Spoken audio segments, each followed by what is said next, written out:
नमस्कार मित्रांनो, कसे आहात तुम्ही? मजेत आहे ना? आज मी तुमच्यासाठी घेऊन आलो आहे इयत्ता 6वी मधील पाठ 11वा भूमी स्वरूपे या पाठाचे स्वाध्याय सोल्युशन पुढील प्रमाणे आपण बघणार। प्रश्न पहिला, खालील प्रश्नांची उत्तरे द्या।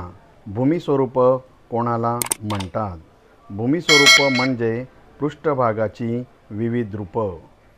जमिनीच्या पृष्ठभागाचा एक भाग जो समुद्रसपाटीपासून वेगवेगळ्या उंचीवर असतो, विशिष्ट आकार आणि उतार असतो, त्याला भूमी स्वरूप असं म्हणतात। नंबर 2, पर्वत म्हणजे काय? त्याचे मुख्य प्रकार कोणते आहेत?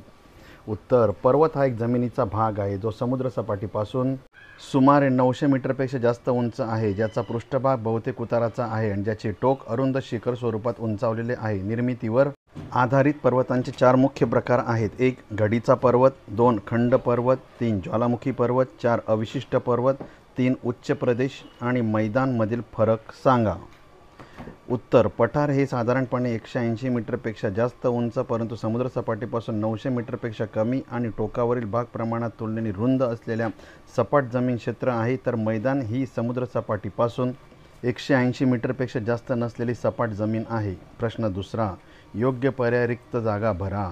भारताचा सातपुडा खंड प्रकारचा पर्वत आहे। नंबर 2, चारही बाजूंनी पर्वतांनी घेरलेली भूमिभागाला आंतरपर्वतीय उच्च प्रदेश म्हणतात। नंबर 3, सरासरी समुद्रसपाटीपासून सुमारे 180 मीटर उंची असणाऱ्या सपाट भूमिभागाला मैदान असेही म्हणतात।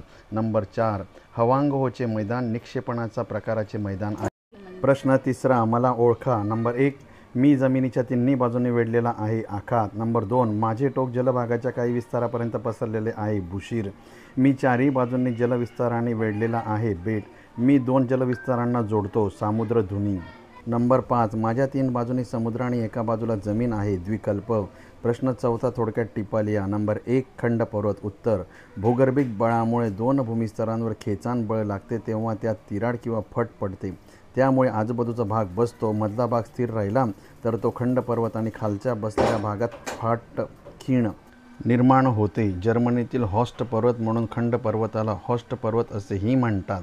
निलगिरी, सातपुडा, विंध्य इत्यादी भारतातील खंडीय पर्वत आहे। नंबर 2, उच्च प्रदेशाचे महत्त्व। उत्तर, उच्च प्रदेशाचे महत्त्व पुढीलप्रमाणे: 1 काळ्या सुपीक मातीने बनलेल्या उच्च प्रदेश कापसाचे पीक चांगले वाढते। 2 लोखंड, मॅंगनीज, सोनं इत्यादी मौल्यवान खनिज प्राचीन घन खडकांपासून तयार झालेल्या उच्च प्रदेशामध्ये आढळतात।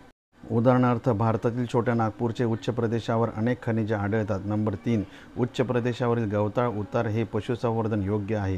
काही उच्च प्रदेश पर्यटन, उद्योग आणि चित्रपटाच्या शूटिंगसाठी अतिशय योग्य आहेत। नंबर 3, निक्षेपणाचे मैदान। उत्तर, निक्षेपणाचे 2 प्रकारे तयार होते।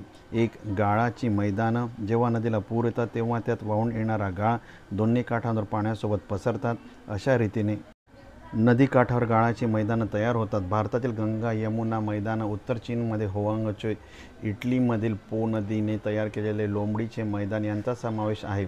नंबर 2, सरोवराचे मैदान।